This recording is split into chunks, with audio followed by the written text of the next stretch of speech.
Para pemirsa, kita jumpa lagi di episode 17.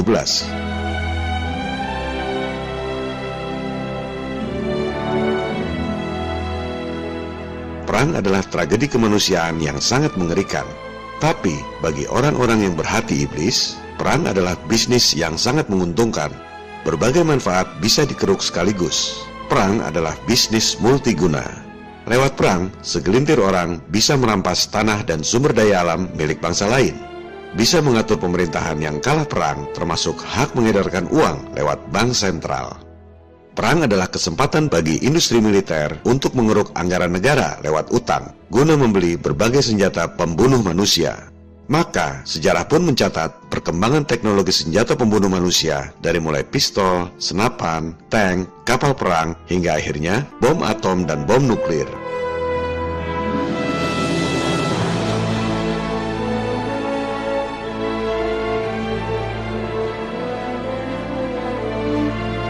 Bahkan, belakangan ini berkembang rumor bahwa para elit sudah berhasil membuat teknologi senjata baru yang jauh lebih mengerikan, dikenal dengan istilah HAARP atau High Frequency Active Armor Research Program. HAARP adalah terapan dari sains modifikasi cuaca atau geoengineering. Man is on a quest to play God, to control the weather and use it as a weapon. Lightning, torrential rains, hurricanes, targeted at the enemy. Some people believe that Katrina was weather warfare at its most potent. But how do we get from understanding extreme weather to making it do our bidding? Earthquake, tidal wave, those become the future of warfare.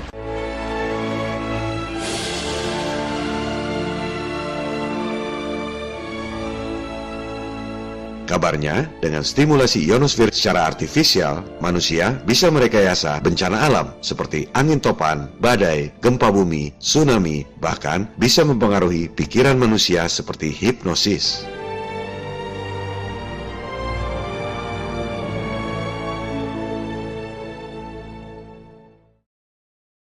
CBS This Morning contributor Michio Kaku is a physics professor at City College of New York. Professor, nice to see you. I mean, lasers, really? To change the weather? That's right. Well, as Mark Twain once famously said, everyone complains about the weather, but no one ever does anything about it. Well, instead of doing a rain dance, we physicists are firing trillion-watt lasers into the sky to actually precipitate rain clouds and actually bring down lightning bolts. This time we're bringing in the laws of physics rather than simply waving our hands and uttering mumbo-jumbo. We're actually using trillion-watt lasers now.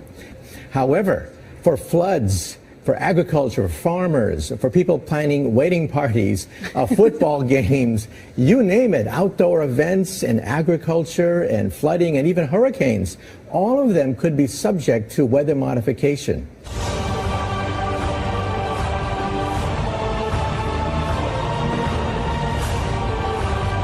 Bahkan, sebagian orang percaya bahwa berbagai bencana alam yang terjadi belakangan ini, seperti tsunami di Aceh, Palu, Jepang, dan lain-lain, adalah rekayasa buatan teknologi canggih HAARP ini.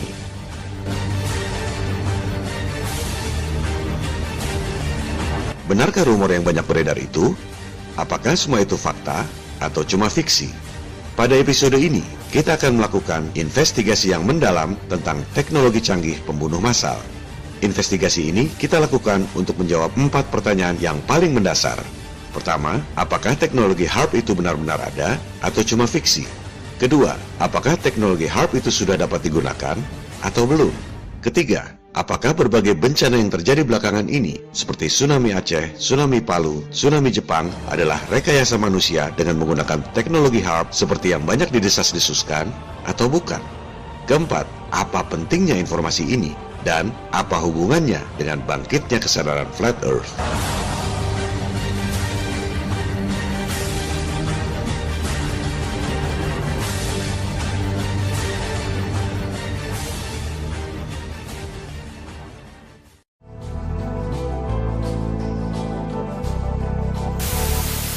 We will have an existential shock.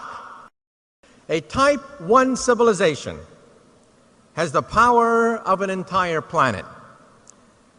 They control the weather. They mine the oceans. They control volcanoes. They control earthquakes. We are now witnessing the greatest transition in the history of the human race.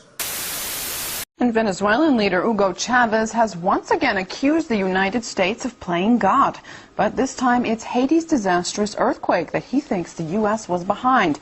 Spanish newspaper ABC quotes Chavez as saying that the U.S. Navy launched a weapon capable of inducing a powerful earthquake off the shore of Haiti.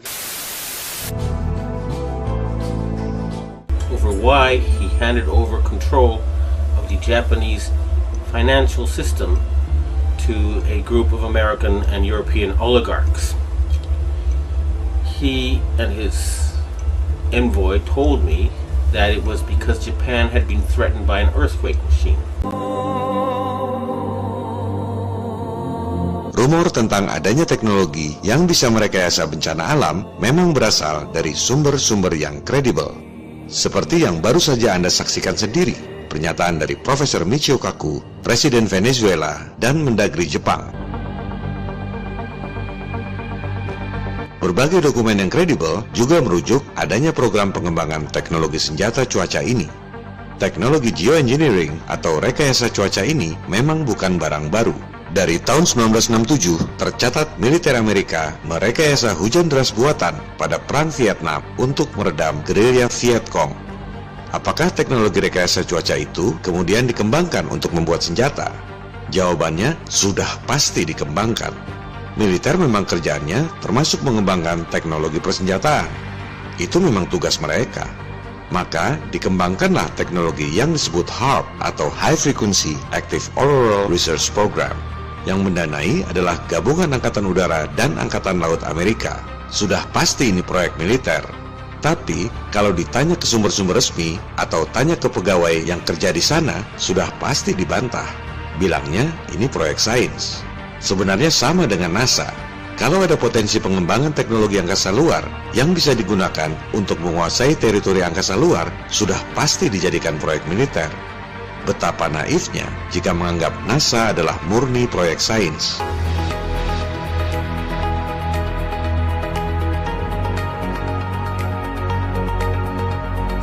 Demikian halnya dengan pengembangan teknologi HAARP ini.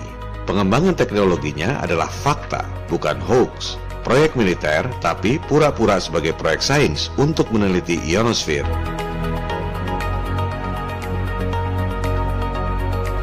Maka teknologi HAARP dikembangkan di Arizona. Fasilitas tersebut terdiri dari ratusan antena-antena radio, tapi bukan untuk memancarkan gelombang suara ke telinga Anda, melainkan untuk menembakkan gelombang frekuensi ekstra rendah atau ELF, extra low frequency, ke wilayah atmosfer yang disebut ionosfer.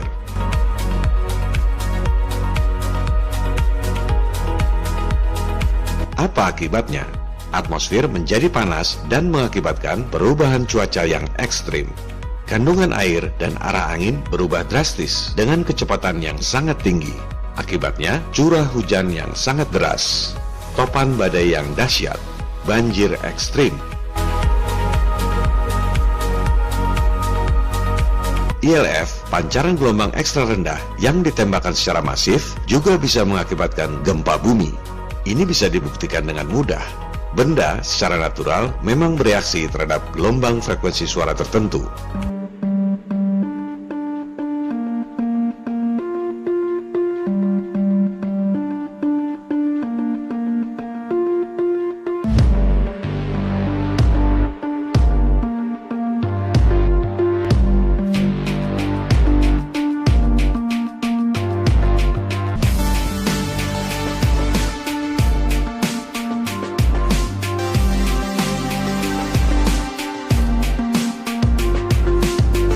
Dalam skala kecil, ELF memang membuat benda-benda alam bergerak yang bisa mengakibatkan gempa jika diterapkan dalam skala besar. Everything owes its existence solely and completely to sound.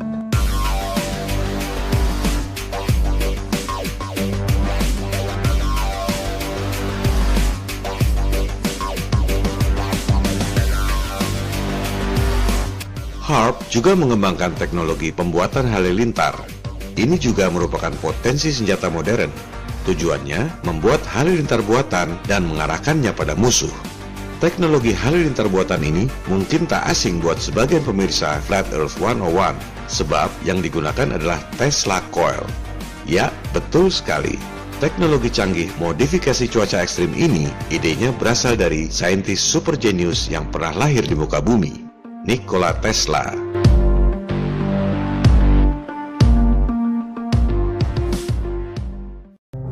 Nama Tesla dicoret dari seluruh pelajaran sekolah karena Tesla dianggap musuh oleh JP Morgan, pentolan elit global.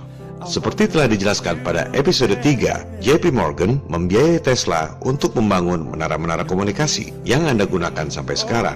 Tapi, bukannya membuat menara komunikasi yang memang sangat mudah bagi Tesla, sang jenius eksentrik itu justru menggunakan dana JP Morgan untuk membuat menara pembangkit listrik gratis dengan menggunakan sumber daya alam yang melimpah di alam semesta ini.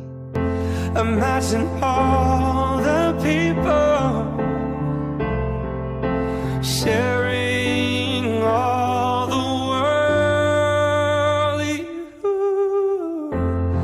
You may say I'm a dreamer, but I'm not the only one. Tuhan menciptakan alam yang kaya dengan energi dahsyat secara gratis. Anda tak perlu bayar untuk menghirup oksigen. And the world will live as one. Anda tak perlu bayar untuk melihat matahari. Anda tak perlu bayar untuk menikmati air sungai. Halilintar berkekuatan listrik yang sangat dahsyat terjadi tanpa biaya pembangkit. Itulah ide Tesla, menciptakan teknologi berbasis sumber daya alam yang gratis untuk kebaikan umat manusia. Jelas saja JP Morgan marah, disuruh bikin menara komunikasi supaya para elit bisa mengeruk duit dari rakyat, malah bikin pembangkit gratis. Sejak itu Tesla dikucilkan, namanya dicoret dari semua pelajaran sekolah. Tesla tidak dibunuh karena otaknya terlalu berharga buat dimatikan. Dia hanya dikucilkan, dibiarkan terus menuangkan konsep-konsep yang tak bisa dijalankan karena tak ada dana. Menunggu Tesla mati sendiri untuk kemudian menyita semua tulisan-tulisan, konsep-konsep yang tak pernah dipublikasikan dan tak pernah dicoba karena tak ada dana. Imagine all the people living life in peace. Maka, sejak Tesla wafat tahun 1943, mulailah timbul berbagai teknologi dahsyat yang dikembangkan dari tulisan-tulisan Tesla yang disita oleh penguasa. Sejak itu, mulai dikenal piring terbang yang seolah-olah makhluk dari planet lain. Insiden Roswell tahun 1947. Padahal, itu adalah piring terbang eksperimen dengan menggunakan teknologi Tesla yang sebelumnya dikembangkan oleh Nazi Jerman. Imagine no possession. I wonder if you can. Sejak itu pula, mulai dikenal konsep teleportasi, memindahkan benda dari satu tempat ke tempat lain yang dipopulerkan oleh film Star Trek. Itu adalah teknologi Tesla yang kemudian dilakukan uji coba oleh militer lewat proyek rahasia dengan kode sandi Philadelphia Experiment. Orang akan bilang, oh seperti science fiction di film-film ya. Padahal kebalik, justru film-film itu inspirasinya dari kisah nyata. You may say I'm a dreamer, but I'm not the only one. I hope someday you'll join us, and the world will live as one.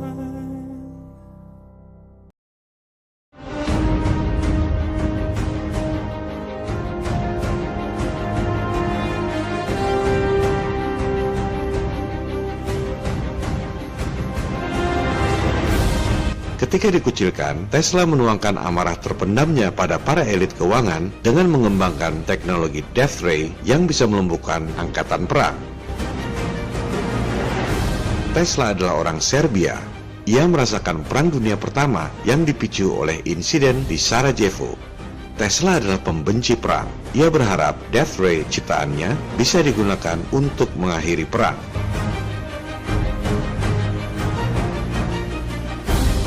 Teknologi inilah yang kemudian disita ketika Tesla wafat dan dikembangkan menjadi HAARP.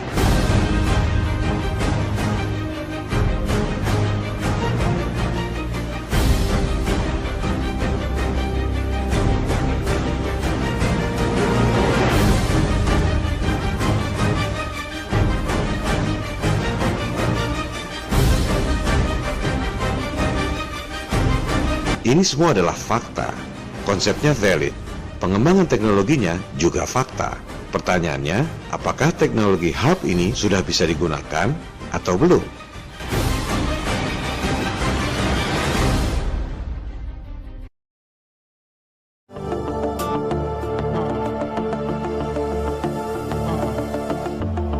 Banyak media memberitakan tentang HAARP. Bahkan disebut-sebut HAARP adalah senjata yang membuat tsunami seperti di Aceh dan Palu belakangan ini.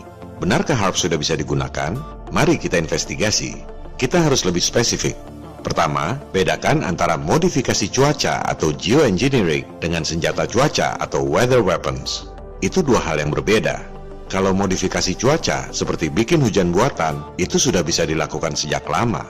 Teknologinya tidak terlalu rumit.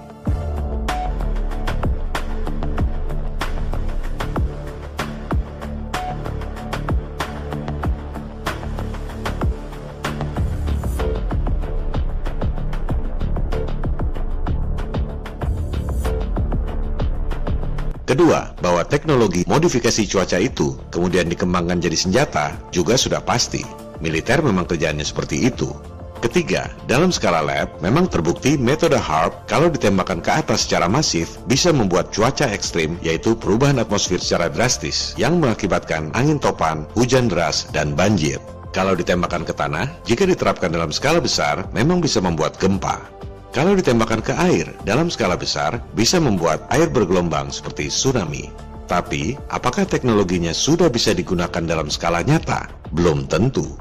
Kenapa? Karena untuk merubah atmosfer yang begitu besar dan luas, dibutuhkan energi yang sangat besar. Saya tidak yakin mereka sudah punya pembangkit energi yang begitu canggih.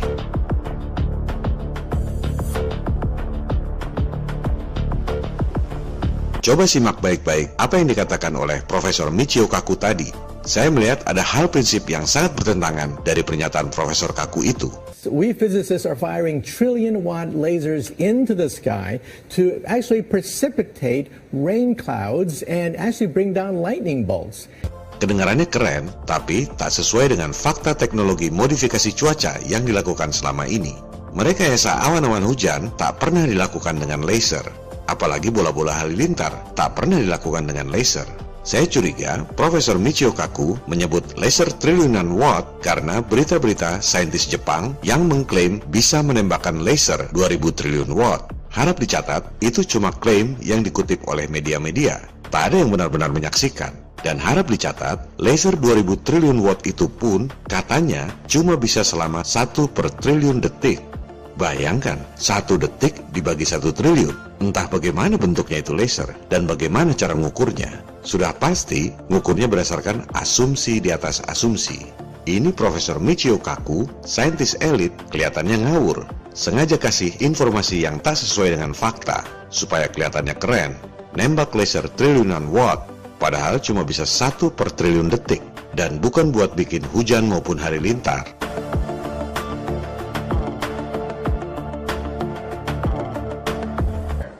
What is the European Union? Because we're seeing the beginnings of a Type 1 economy. Huge planetary trading blocks are the beginnings of a Type 1 economy.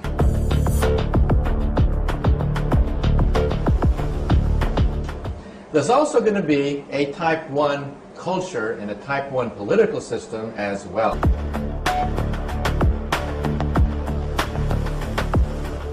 Some people don't want it. They fear this transition. These are the terrorists.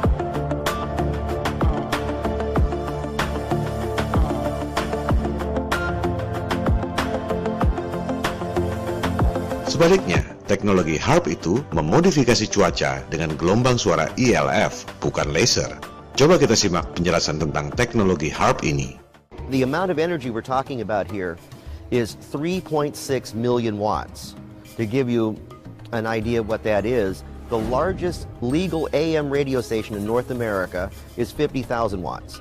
HARP is 72,000 50,000 watt radio stations. Kedengarannya keren, 3,6 juta watt atau 3,6 megawatt. Kalau dibandingkan dengan antena radio, ya memang besar. Tapi, untuk ukuran daya yang mampu merubah kondisi atmosfer, 3,6 megawatt itu masih jauh dari triliunan watt yang dibutuhkan. Bahkan, untuk ukuran pembangkit listrik biasa pun, 3,6 megawatt itu kecil sekali. Coba kita investigasi seberapa besar daya yang mampu dihasilkan oleh pembangkit listrik yang ada di dunia saat ini. Bagi yang belum paham, daya itu ukurannya adalah watt. Coba Anda riset, berapa kekuatan pembangkit terbesar di dunia ini? Ini adalah studi yang dibuat oleh British Gas. Pembangkit listrik dengan daya terbesar di dunia adalah di Three Gorges Dam, China. Kapasitasnya 22.500 megawatt alias 22,5 triliun watt. Ini baru powerful. Sumber dayanya apa? Hydro alias air. Hanya air yang jumlahnya sedemikian banyak yang bisa membangkitkan daya sedemikian besar. Pembangkit kedua terkuat di dunia, Itaipu Dam di Brazil dan Paraguay, 14 triliun watt. Sumber dayanya apa? Air juga. Pembangkit ketiga, keempat, dan kelima terkuat di dunia, semuanya menggunakan sumber daya air. Baru pembangkit keenam terkuat di dunia, yang sumber dayanya bukan air, Kashiwazaki Kariwa di Jepang. Sumber dayanya nuklir, 7,9 triliun watt.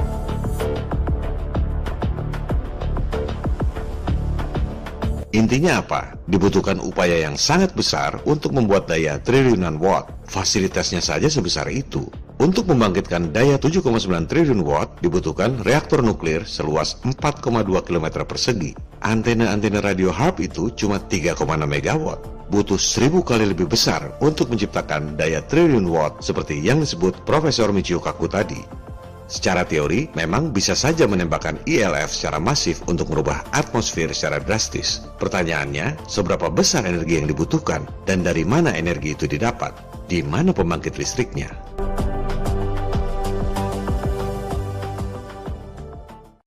Di internet juga banyak beredar berita bahwa Amerika menyiapkan SBX-1 yang disebut-sebut merupakan senjata HARP untuk menyerang Korea Utara.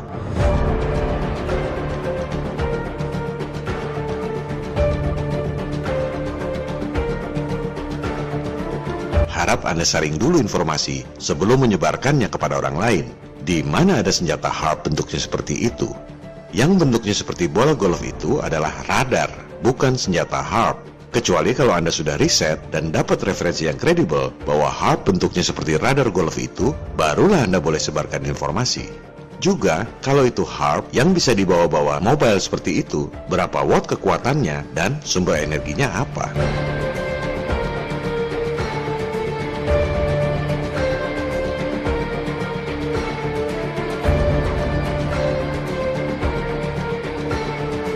Untuk urusan teknologi pengolahan energi, mereka tak secanggih itu.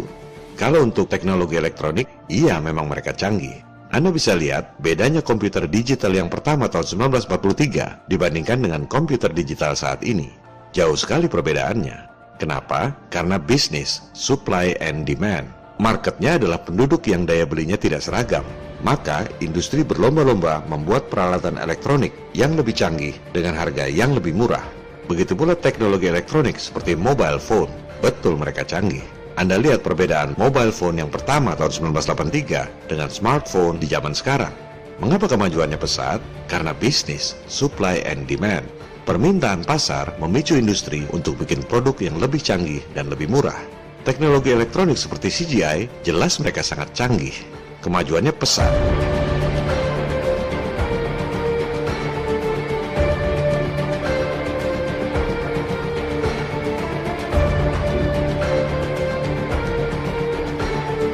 Anda lihat rekaman asli pendaratan di bulan tahun 1972. Kalau zaman sekarang masih percaya dengan hoax murahan seperti itu, kebangetan.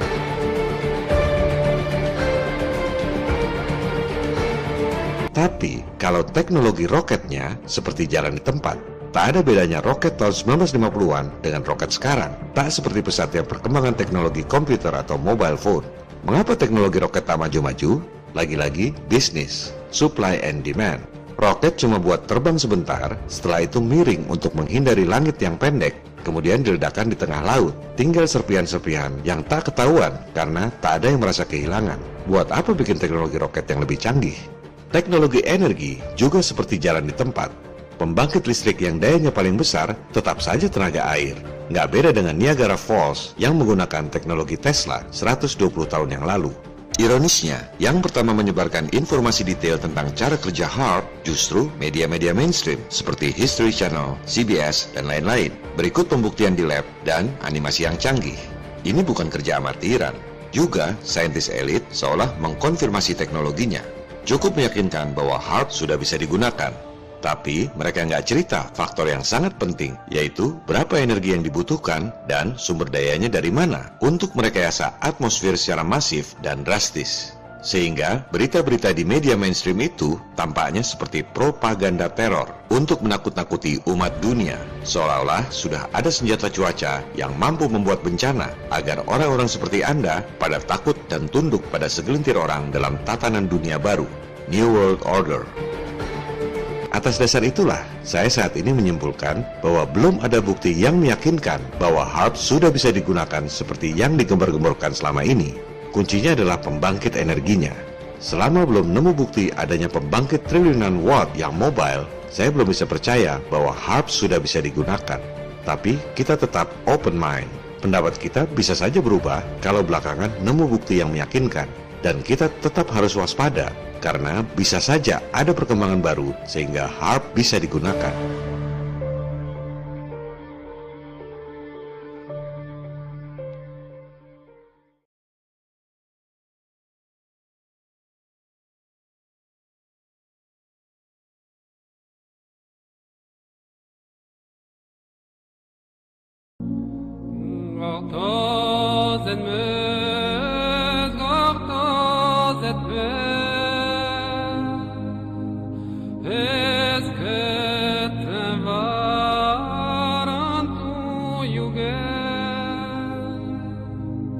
Di internet juga banyak beredar rekaman-rekaman video dan foto-foto yang menunjukkan fenomena aneh di awan sebelum terjadinya tsunami. Persepsinya itu adalah HAARP ditembakkan ke atmosfer menyebabkan awan berbentuk aneh kemudian terjadi tsunami. Tapi dalam pemahaman saya tidak begitu. Kalau mau bikin gempa, HAARP-nya ya diarahkan ke tanah, bukan ke atmosfer. Kalau mau bikin tsunami, HAARP-nya diarahkan ke laut, bukan ke atmosfer. Sebaliknya, kalau mau bikin hujan, topan badai, halilintar, barulah HAARP diarahkan ke atmosfer. Itu pun masih ada pertanyaan yang lebih mendasar. Apakah sudah ada daya listrik yang begitu besar untuk merekayasa bencana alam? Dan sumber energinya dari mana? Oleh sebab itu, saya tidak melihat fenomena aneh di angkasa itu sebagai akibat senjata HAARP untuk membuat bencana tsunami. Sebaliknya, fenomena bentuk awan yang tidak natural itu mengarah pada hal lain yang lebih nyata bahayanya, yaitu chemtrails dan Blue Beam Project.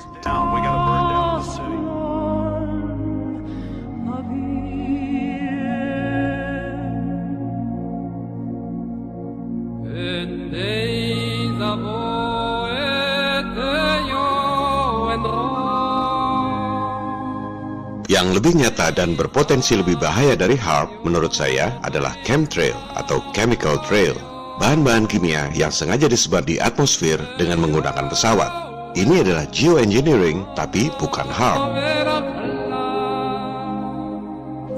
Kita pahami dulu perbedaan contrail dengan chemtrail. Yang di sebelah kiri itu adalah contrail, kondensasi akibat mesin pesawat. Asapnya cuma sedikit dan dalam beberapa menit akan hilang bekasnya di udara. Yang sebelah kanan itu adalah chemtrail, volumenya masif dan selama berjam-jam tetap mengotori udara kita. Kalau para pembantah masih tak bisa membedakan, berarti ada yang salah dengan mata dan tingkat kecerdasan mereka.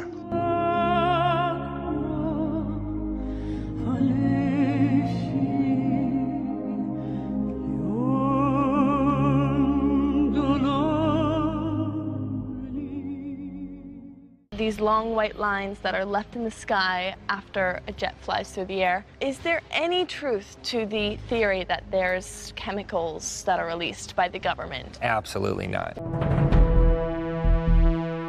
They are very much conspiracy theories.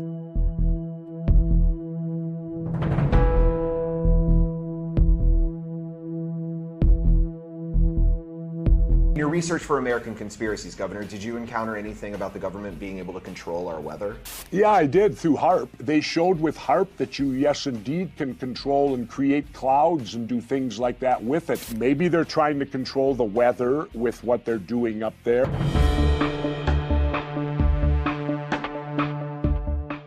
But to be poisoning us and to be putting things in the air that are ultimately going to harm us, aren't they likewise harming themselves? Jadi, mana yang benar?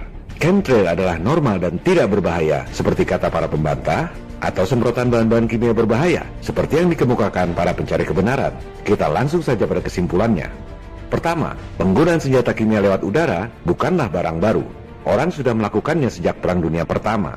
Kemudian terus digunakan pada Perang Dunia Kedua, Perang Vietnam, dan lain-lain. Chemical weapons can be both powerful and terrifying.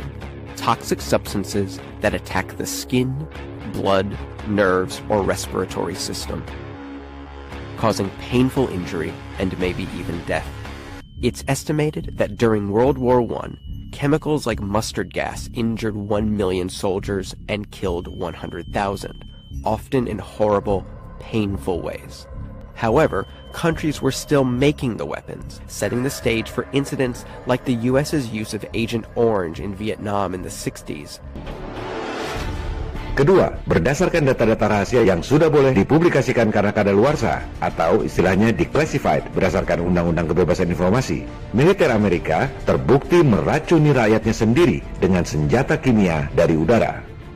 This next story is so unbelievable, we didn't think it could possibly be true. But after receiving thousands of records and declassified reports from the Army, it's confirmed that during the Cold War, the United States military conducted secret tests on unsuspecting people in the city of St. Louis. These Army archive pictures show how the tests were done in Corpus Christi, Texas in the 1960s. In Texas, planes were used to drop the chemical, but in St. Louis, the Army placed chemical sprayers on buildings and station wagons. The Cold War cover story was that the Army was testing smoke screens to protect cities from a Russian attack. The truth, according to Martino Taylor, was much more sinister. By making hundreds of Freedom of Information Act requests, she uncovered once classified documents that confirmed the spraying of zinc cadmium sulfide.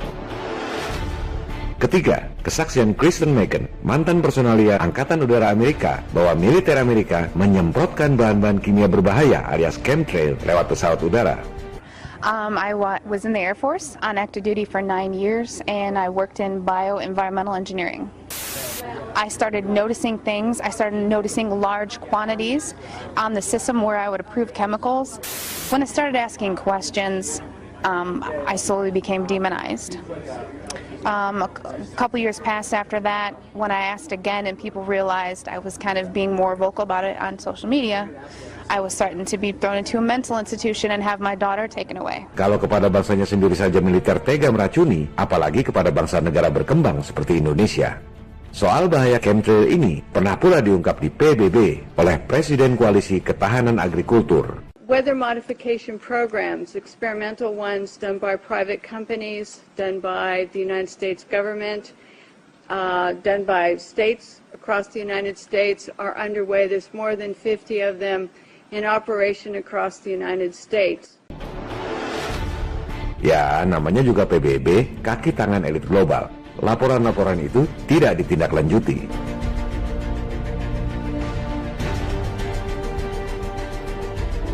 Keempat, teknologi penyebaran bahan-bahan kimia lewat udara bahkan sudah dipatenkan di Amerika. Ada banyak sekali paten tentang chemtrail.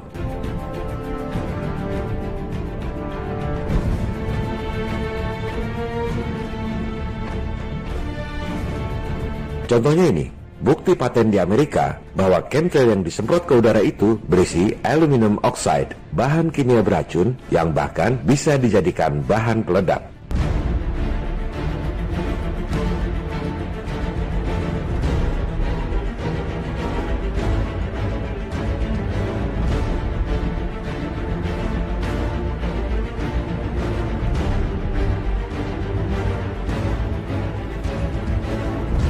kelima, penggunaan senjata kimia dari angkasa adalah bagian dari program NASA yang juga didanai oleh CIA. Which, as I understand, was mostly funded by the CIA.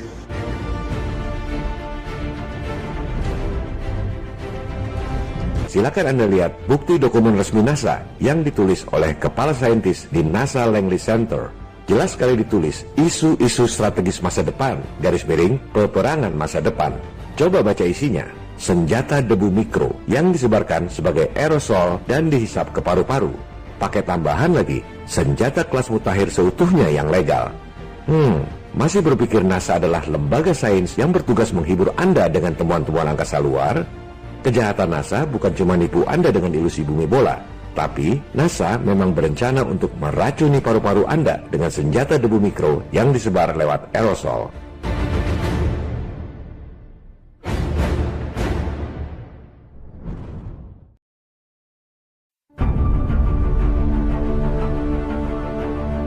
Jenis senjata mutakhir yang lebih mengerikan adalah membakar target secara terarah dari udara dengan menggunakan energi terfokus, yaitu laser, microwave, atau sinar partikel yang disebut directed energy weapons.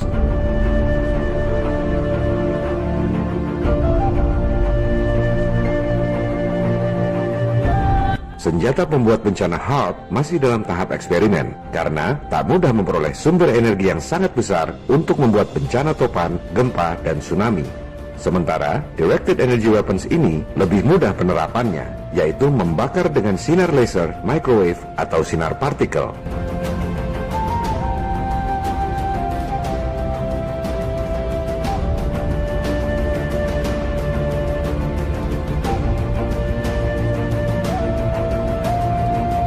Sebagian dari Anda mungkin ingat peristiwa kebakaran besar di Malibu, California tahun 2017 lalu. Kebakaran dahsyat yang sangat mengerikan, disebutnya kebakaran hutan. Coba lakukan investigasi sendiri. Kita akan melihat dengan sangat jelas berbagai kejanggalan dari kebakaran tersebut.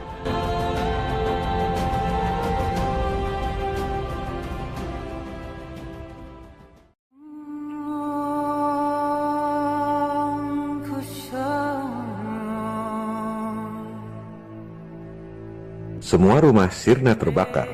Beton, besi, dan baja musnah jadi abu. Tapi pohon-pohon dan rumput-rumputnya utuh. Bagaimana mungkin ini kebakaran hutan?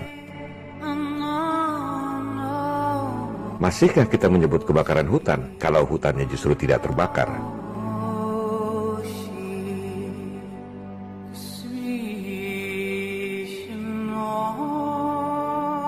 Bagaimana mungkin kebakaran hutan membakar habis mobil-mobil, tapi pohon-pohonnya utuh?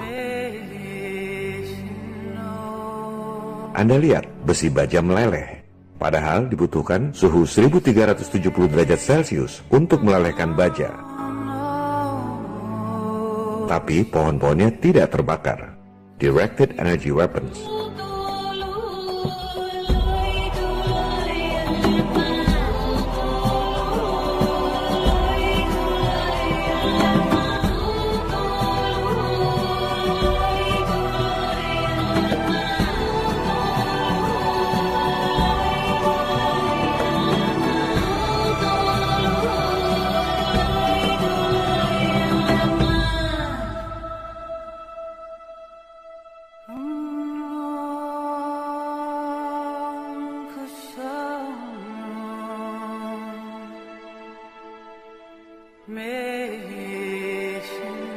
Kejanggalan-kejanggalan lainnya adalah kebakaran yang membentuk garis lurus. Bagaimana mungkin ini api natural? Sangat cocok dengan nama senjatanya, Directed Energy Weapons. Fenomena ini mengingatkan kita pada microwave yang tidak membakar plastik.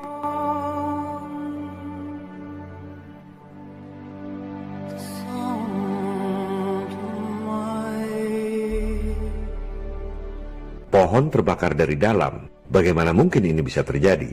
Sepertinya energi pembakar itu masuk menusuk ke dalam batang pohon sehingga terbakar dari dalam.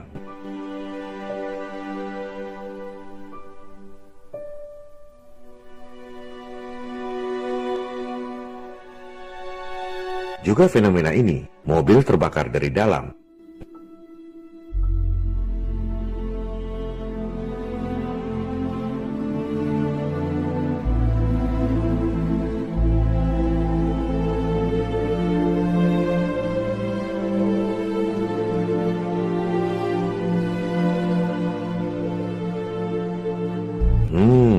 kebakaran hutan, tapi melanggar hukum fisika. Belum cukupkah mereka menghina kecerdasan Anda?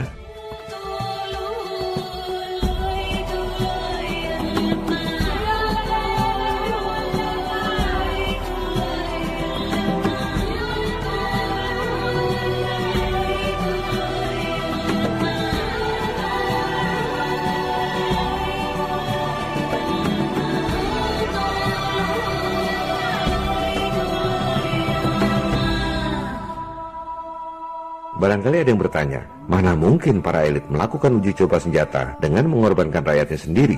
Sama seperti soal chemtrail yang dibahas tadi, mana mungkin meracuni warganya sendiri?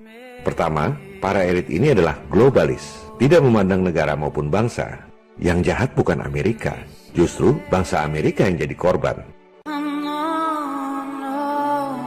Yang jahat adalah para elit di belakang layar yang menguasai pemerintah dan militer Amerika. Kedua, untuk uji coba senjata lebih mudah jika dilakukan di negara sendiri ketimbang harus masuk ke negara lain. Ketiga, uji coba tidak dilakukan di medan perang, justru sebelum ada perang supaya produknya laku keras pada saat ada perang. Keempat, uji coba dengan mengorbankan orang lain itu mereka perlukan karena nggak ada orang yang mau jadi kelinci percobaan. Kelima, mereka tidak peduli pada nyawa manusia lain.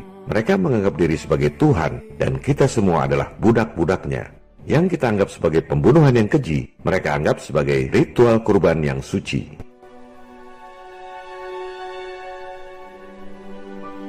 Untuk meredam bangkitnya kesadaran masyarakat, YouTube membredel channel-channel yang mengekspos kejahatan persekongkolan alias konspirasi mereka. Beberapa channel yang rajin mengekspos kejanggalan kebakaran California ini seperti A Plain Truth Channel, bukan cuma di-remove videonya, tapi sekalian di-bredel channelnya. Shit.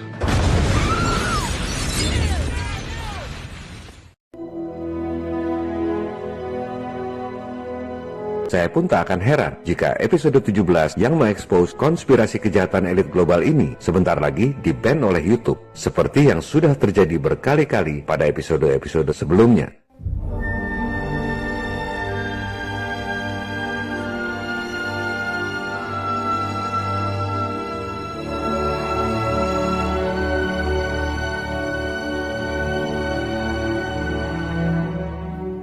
Google, YouTube, Windows, Apple, Facebook, Twitter, dan lain-lain adalah milik kelompok elit global.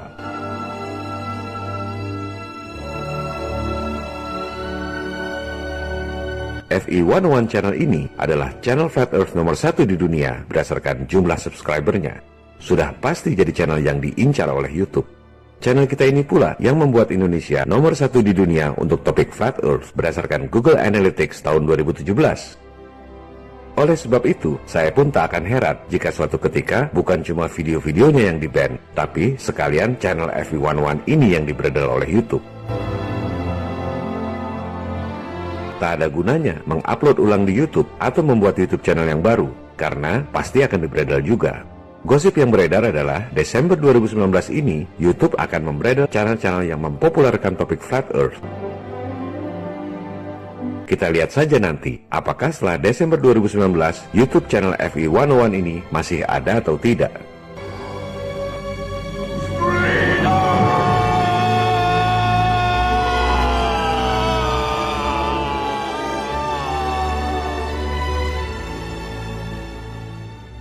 Oleh sebab itu, saya mengamankan serial video FE101 dalam sebuah situs web baru, fe101.org.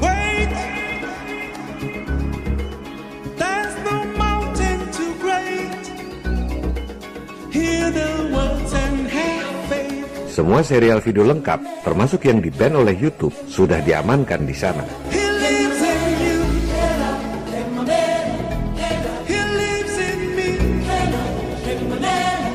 Jadi, kalau suatu ketika channel Flat Earth 101 ini dibredel oleh YouTube, silakan klik fe101.org.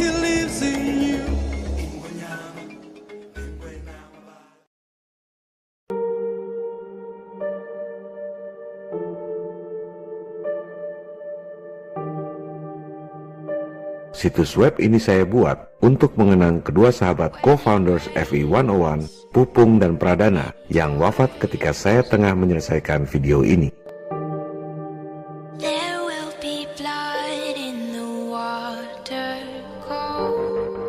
Mungkin perlu saya jelaskan sedikit tentang co-founders ini. Saya membuat serial video dan YouTube channel ini sendirian, tanpa tim. Awalnya, saya tidak terpikir untuk membentuk komunitas FI 101. Kedua sahabat inilah dan juga beberapa teman yang lain yang berperan membentuk komunitas FI 101 dengan penuh perjuangan dan tanpa pamrih. Mereka adalah founders untuk komunitas FI 101 dan co-founders FI 101 secara keseluruhan.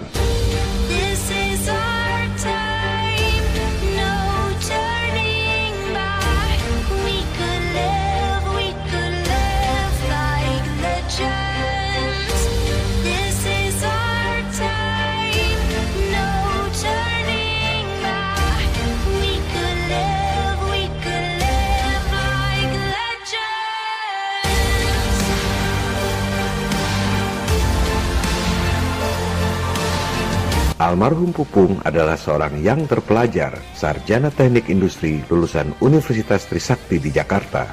Bersama putranya, almarhum Pradana yang masih kuliah, mereka adalah aktivis kemanusiaan yang gigih dan bernurani luhur.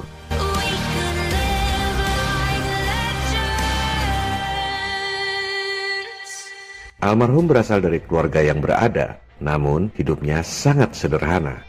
Ia memiliki aset senilai puluhan miliar rupiah yang rupanya menjadi incaran manusia-manusia berhati iblis yang ada di sekelilingnya.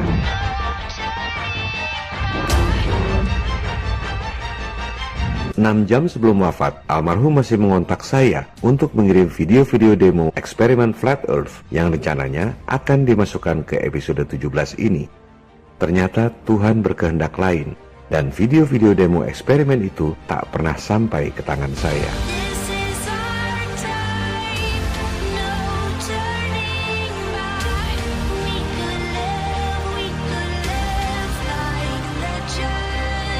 Sejujurnya, ketulusan, kejujuran, kesetiakawanan, kegigihan, serta ketabahan dalam menghadapi cobaan dan berbagai fitnah yang dimiliki oleh kedua almarhum adalah kualitas yang sangat langka saya temui.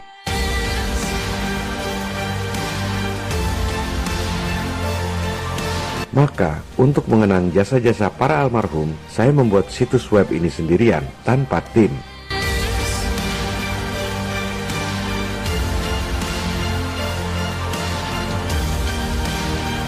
Sengaja saya tidak hire profesional dan membuatnya sendiri secara personal dan sepenuh hati, karena saya ingin membuat para almarhum bangga di alam keabadian.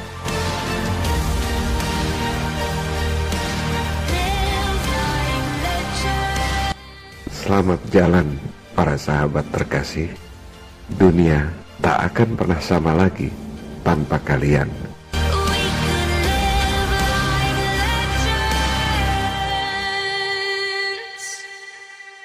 Brothers, what we do in life echoes in eternity.